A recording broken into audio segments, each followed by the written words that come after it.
boa tarde. O empresário Thiago Brenan, acusado de estupro de uma norte-americana que mora no Brasil, será julgado na segunda vara de Porto Feliz, no interior de São Paulo. A sessão começa daqui a pouco, às 14h. O empresário responde a outros 7 processos por ameaça, lesão corporal, entre outros crimes.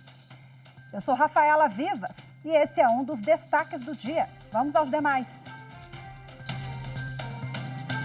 Secretaria Nacional do Consumidor do Ministério da Justiça suspende temporariamente a venda de novos pacotes com datas flexíveis da empresa Urbi.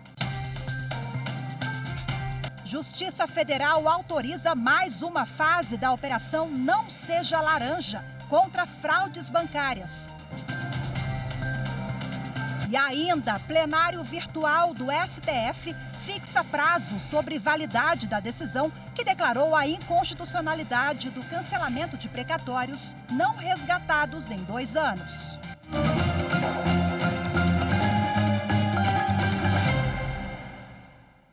Começa hoje o julgamento de Thiago Brenan, acusado de estupro de uma norte-americana que mora no Brasil. A sessão começa às 14h por meio de videoconferência. Na segunda vara de Porto Feliz, interior de São Paulo, as informações com Carolina Chaves.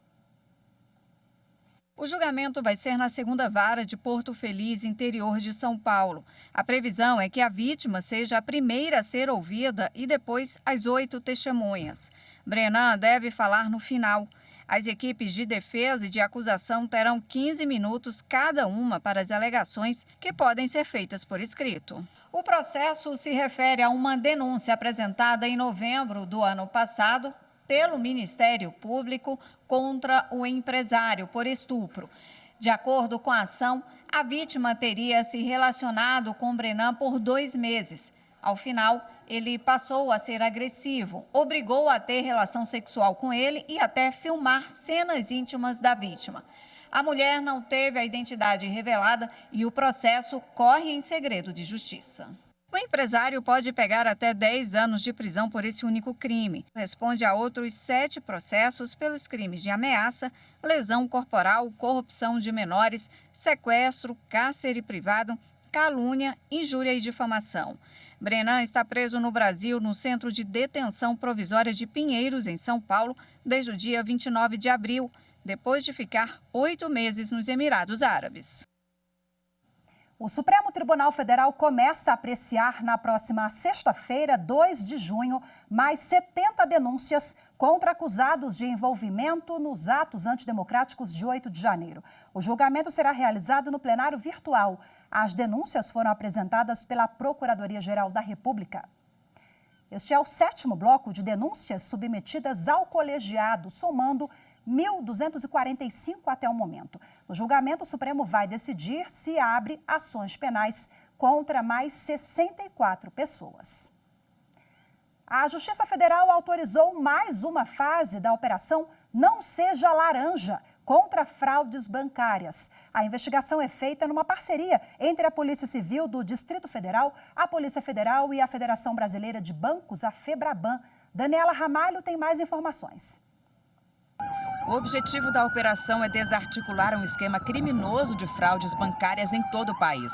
Nos últimos anos, a Polícia Federal detectou um aumento considerável da participação de pessoas físicas nesses esquemas criminosos.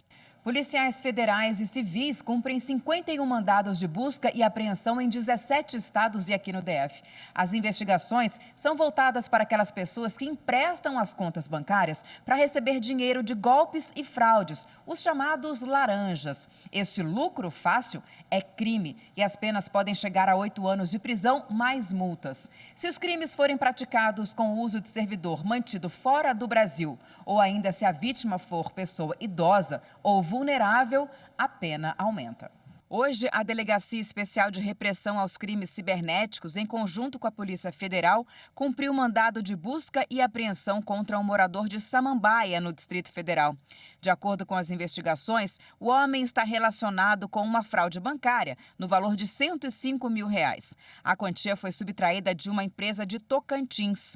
Celulares e documentos bancários foram apreendidos durante a busca. O Superior Tribunal de Justiça Desportiva baniu do futebol o ex-jogador do Vila Nova, Romário, por participação no esquema de manipulação de resultados. Ele foi um dos alvos da Operação Penalidade Máxima do Ministério Público do Estado de Goiás. Romário terá que pagar uma multa no valor de R$25 mil. A defesa do jogador vai recorrer da decisão. Além de Romário, outro ex-atleta do clube goiano, Gabriel Domingos, também foi condenado. Ele foi suspenso por 720 dias e terá que pagar uma multa de R$15 mil. Romário e Gabriel são os primeiros atletas julgados e punidos por ligação com o esquema de manipulação de partidas. O Ministério Público Federal se posicionou contrariamente à transferência da demarcação de terras indígenas para o Ministério da Justiça. Os detalhes com Pedro Canguçu.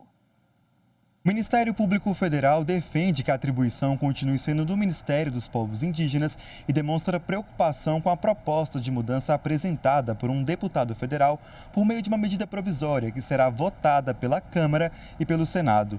O alerta é da Câmara de Populações Indígenas e Comunidades Tradicionais do Ministério Público Federal. O documento aponta que a omissão do poder público em assegurar o direito territorial dos povos indígenas não é um problema novo, mas se intensificou nos últimos anos pelo abandono das políticas indigenistas.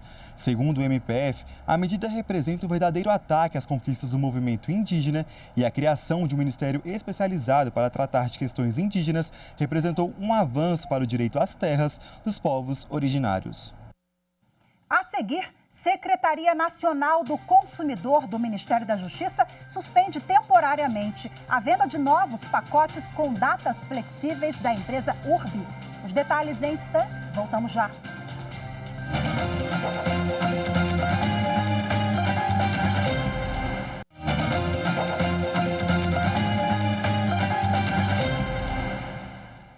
A Senacom, Secretaria Nacional do Consumidor do Ministério da Justiça, suspendeu temporariamente a venda de novos pacotes com datas flexíveis da empresa Urbi, antigo hotel urbano. O motivo foram as irregularidades encontradas nas práticas comerciais da companhia. A medida foi tomada como forma de proteção aos consumidores e busca garantir a resolução dos problemas antes que novas vendas sejam realizadas. Bom, de acordo com o secretário nacional do consumidor, Vadir Damus, a suspensão será mantida até que o Urbi apresente um plano concreto de resolução dos contratos atualmente em vigor, além de comprovar que as falhas identificadas foram corrigidas. A empresa também está sujeita à multa diária de R$50 mil, caso não cumpra as exigências estabelecidas pela Senacom, além de outras sanções administrativas previstas no Código de Defesa do Consumidor.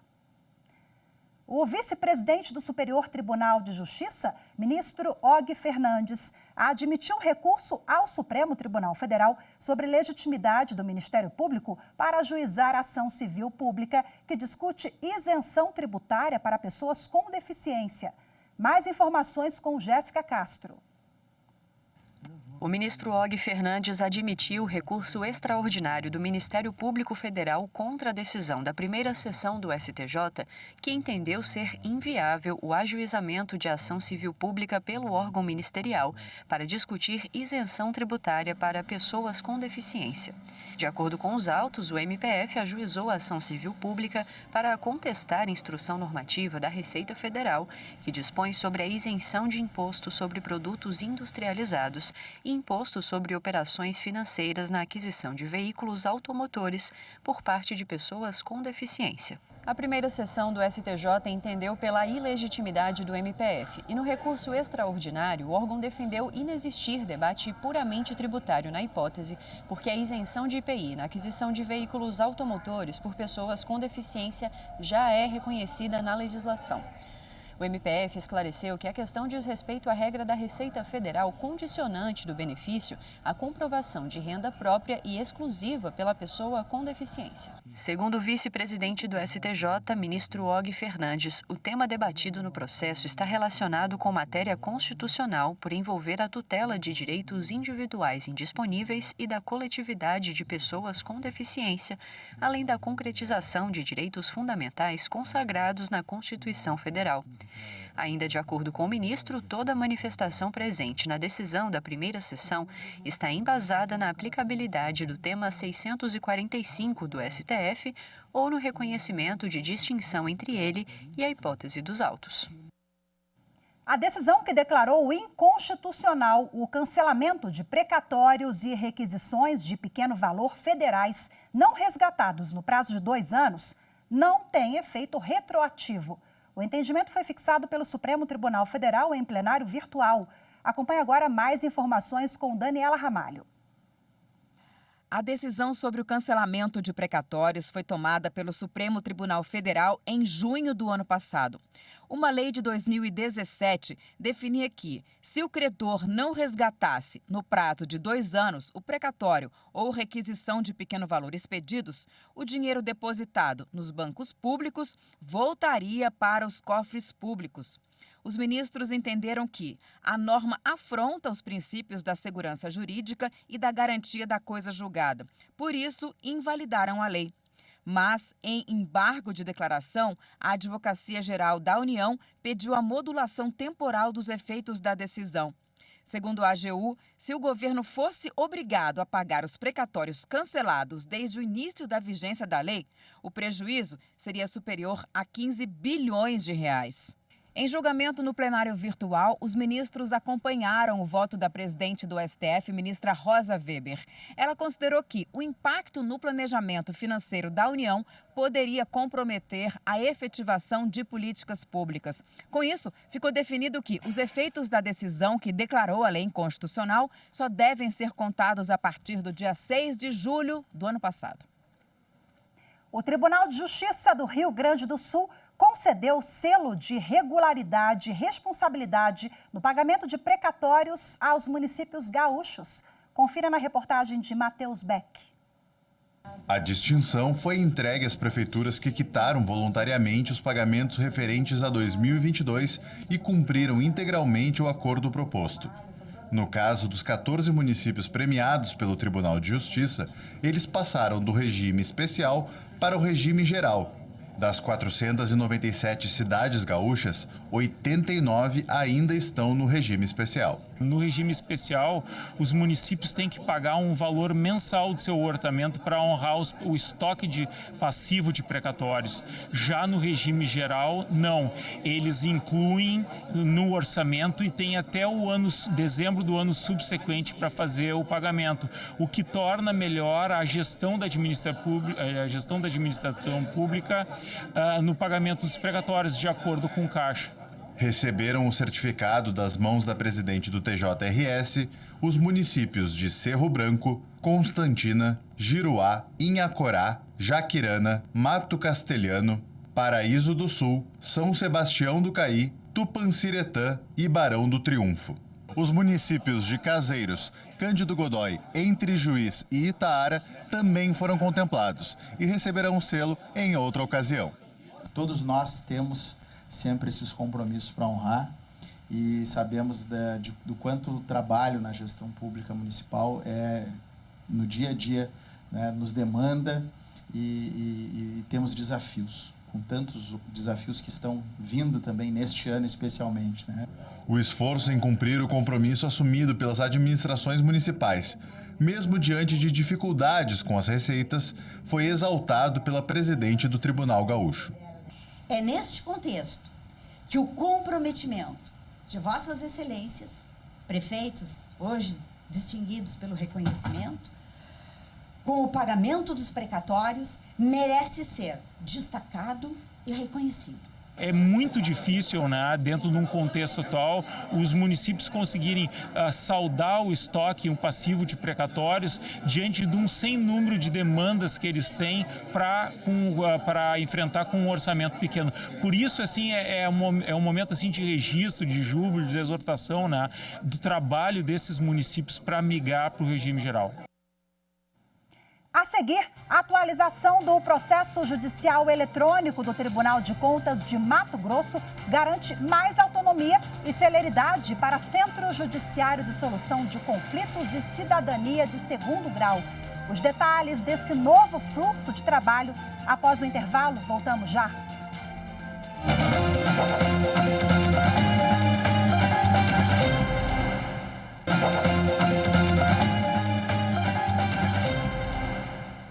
Tomam posse logo mais à noite no Tribunal Superior Eleitoral 2 novos ministros. As informações com o repórter Fábio Ruas. A cerimônia está marcada para 7 horas da noite no plenário do TSE. Floriano de Azevedo Marques e André Ramos Tavares vão assumir como ministros efetivos as vagas destinadas aos juristas na composição do TSE, abertas com o término dos mandatos dos ministros Sérgio Banhos e Carlos Horba. O TSE tem 7 ministros efetivos, sendo 3 do Supremo Tribunal Federal, 2 indicados pelo Superior Tribunal de Justiça e 2 advogados. André Ramos Tavares já atuava no TSE como ministro substituto desde o final do ano passado. Eles foram nomeados pelo presidente da República a partir de uma lista quádrupla encaminhada pelo STF. A cerimônia tem transmissão ao vivo pelo canal do TSE no YouTube e pelo Facebook do TSE. A Corregedoria Nacional de Justiça determinou a realização de correição extraordinária na 13ª Vara Federal de Curitiba e nos gabinetes integrantes da 8ª Turma do Tribunal Regional Federal da 4ª Região. Os trabalhos, que se iniciam hoje, deverão ser concluídos na sexta, dia 2 de junho. A medida se deu pela existência de reclamações disciplinares apresentadas nos últimos dias ao Conselho Nacional de Justiça. Elas apontam a necessidade de fiscalização e apuração de fatos relacionados à conduta de magistrados e de desembargadores vinculados à vara judicial. Os prazos processuais não serão suspensos durante a realização da correição e os trabalhos na unidade deverão prosseguir de forma regular. 3 juízes auxiliares e outros 3 servidores da Corregedoria Nacional foram designados para a correição, que será conduzida sob segredo de justiça. Mais autonomia e celeridade para Centro Judiciário de Solução de Conflitos e Cidadania de Segundo Grau. O processo judicial eletrônico do Tribunal de Contas de Mato Grosso passou por uma atualização. O novo fluxo de trabalho permite a padronização de procedimentos e mais eficiência. Confira agora os detalhes na reportagem de Celi Silva. Uma atualização no fluxo do processo judicial eletrônico está proporcionando ao Centro Judiciário de Solução de Conflitos e Cidadania, CEJUSC do Segundo Grau, mais autonomia e celeridade na gestão e entrega dos serviços de mediação e conciliação. A nova forma de trabalhar permite a padronização dos atos entre o CEJUSC de Segundo Grau e as secretarias das câmaras cíveis. Modernização que parece simples, mas faz grande diferença. Antes nós tínhamos só, dentro do PJE, só tinha duas tarefas, a entrada e a saída de processos. E as secretarias cíveis encaminhavam para a gente agendava as audiências e devolvia para as secretarias. Agora, com esse novo fluxo implementado, a gente vai poder ter um pouco mais de autonomia. E isso vai permitir a padronização dos procedimentos, o que vai facilitar a designação e a intimação para as audiências de autocomposição, seja de conciliação ou seja de mediação. Além de encurtar o caminho da prestação jurisdicional, essa nova funcionalidade do PJE garante mais produtividade, uma vez que o trabalho deixou de ser manual e passou a ser automático e interligado num único sistema. Com essa implementação, vai ser possível extrair a produtividade e o desempenho do CEJUSC enquanto segundo grau. Com isso, a gente vai demonstrar em gráficos, em números, o quão importante é o Sejusc em segundo grau para a sociedade, para a cidadania como um todo. A juíza coordenadora do Sejusc de segundo grau destaca ainda a possibilidade de acordo entre as partes do processo, mesmo na fase de recurso, e convida os jurisdicionados a fazer uso das ferramentas de solução consensual de conflitos. É importante ressaltar que qualquer momento é um momento de uma boa conversa, de um bom diálogo para construir a solução do conflito. Porque muitas vezes nós ficamos dias, meses e até anos discutindo, falando sobre algo que se perde no tempo.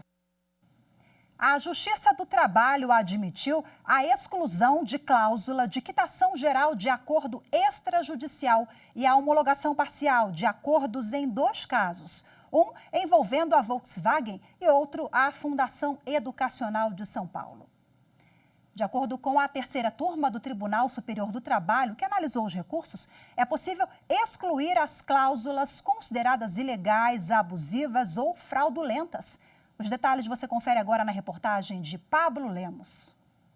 O primeiro caso envolve a montadora Volkswagen e uma contabilista em São Paulo. Em razão do término da relação de emprego, eles firmaram um acordo que previa o pagamento de uma indenização rescisória de R$ 78 mil, complementar à rescisão contratual. O documento foi submetido à Justiça. O Tribunal Regional do Trabalho da 2ª Região, em São Paulo, manteve a sentença que afastou a cláusula que previa a quitação ampla do contrato de trabalho, mantendo apenas a validade das demais cláusulas, o que levou a empresa a recorrer ao Tribunal Superior do Trabalho. O argumento era de que foram cumpridos todos os requisitos previstos tanto na CLT quanto no Código Civil. Para o relator do caso, na 3ª turma, ministro José Roberto Pimenta, cabe ao juízo verificar, por exemplo, se o trabalhador não está renunciando direitos que não podem ser negociados, ou se o ajuste cumpre a legislação tributária e previdenciária, e decidir pela exclusão somente desses pontos. Ainda de acordo com o relator, o acréscimo injustificado da cláusula de quitação geral é uma tentativa dos ex-empregadores se valerem do desespero dos trabalhadores pela perda do emprego. Eu estou não conhecendo do recurso da empresa, pelas mesmas razões que eu já coloquei, no sentido da discricionariedade do magistrado para controlar, em parte, as cláusulas consideradas ilícitas. Isso é muito mais compatível com a teoria das nulidades trabalhistas, né? Em que nós só eliminamos aquilo que é nulo e mantemos rígido o negócio jurídico celebrado pelas partes. No segundo caso, que trata do mesmo tema, porém de relatoria do ministro Maurício Godinho Delgado, a 3ª turma rejeitou o pedido da Fundação Educacional Monsenhor Messias, de 7 Lagoas, em Minas Gerais, contra a exclusão da cláusula de quitação geral. De acordo com o relator, é poder-dever do magistrado evitar vícios, atos simulados, fraudes ou excesso de lesividade a uma das partes. Ficou vencido o ministro Alberto Balazeiro, que entendeu não ser possível excluir apenas pontos do acordo. Não cabe mais recurso. Nos 2 casos discutidos em sessão, portanto, a 3ª turma admitiu a exclusão de cláusula de quitação geral de acordo extrajudicial e a homologação apenas parcial de acordos. Bom, a Volkswagen entrou com embargos declaratórios, que são recursos, mas ainda não foram julgados pelo TST.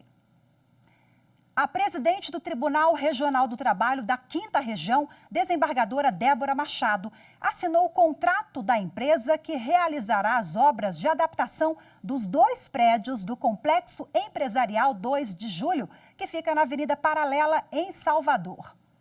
O complexo vai receber as 39 varas do trabalho da cidade, os gabinetes e os órgãos da 1ª e 2ª instâncias, além de todas as unidades da administração do tribunal. A reportagem é de Carolina Vasco. O TRT da Bahia assinou o contrato com a empresa que fará as obras de adaptação da nova sede do regional, no Complexo 2 de Julho. Com duração prevista de 18 meses. É um momento realmente de comemoração. Foi um processo longo, desde a compra do imóvel, aprovação pelo Conselho Superior da Justiça do Trabalho, posterior adequação do imóvel, todas as exigências que foram contidas no monitoramento, né, da obra, da adequação. O CSJT, que é o Conselho Superior da Justiça do Trabalho, fez questão de pontuar, cumprimos tudo com todo rigor. O recurso também agora foi liberado para que a gente possa realizar esse sonho. Então é um momento de comemorar. Nós lutamos bastante desde o início, a partir da regularização de toda a documentação, todas as licenças, junto à prefeitura, junto aos órgãos como o COELBA. E em seguida foi toda uma luta de conseguir a aprovação, né, de um projeto de lei que, num ano difícil, como foi o ano eleitoral, né, para a gente conseguir esses recursos. O empresarial 2 de julho foi adquirido em dezembro de 2019, com o objetivo de manter toda a estrutura do tribunal em um só local, facilitando o acesso da população por estar localizado em uma das avenidas mais movimentadas de Salvador, a Luiz Viana Filho, conhecida como Paralela. Deixamos de pagar o aluguel das varas do trabalho que estão lá no prédio do comércio. Traz muito mais tranquilidade, conforto e segurança num ambiente muito melhor para o nosso jurisdicionado, que é para quem nós prestamos a jurisdição, para toda a sociedade. Estimamos economizar cerca de 3 a 4 milhões de reais anuais com a nova migração, pelo menos do primeiro grau. Depois, outros custos serão reduzidos exatamente por essa logística concentrada em um único prédio. A empresa vencedora da concorrência pública tem 60 dias para fazer o planejamento de toda a obra, cujo valor contratado estimado é de mais de 49 milhões de reais, uma economia de 8,63%, uma vez que o quantitativo orçado para a licitação era de 54 milhões de reais. Hoje ficamos por aqui. Muito obrigada pela sua companhia. Uma ótima tarde. Até amanhã. Tchau, tchau.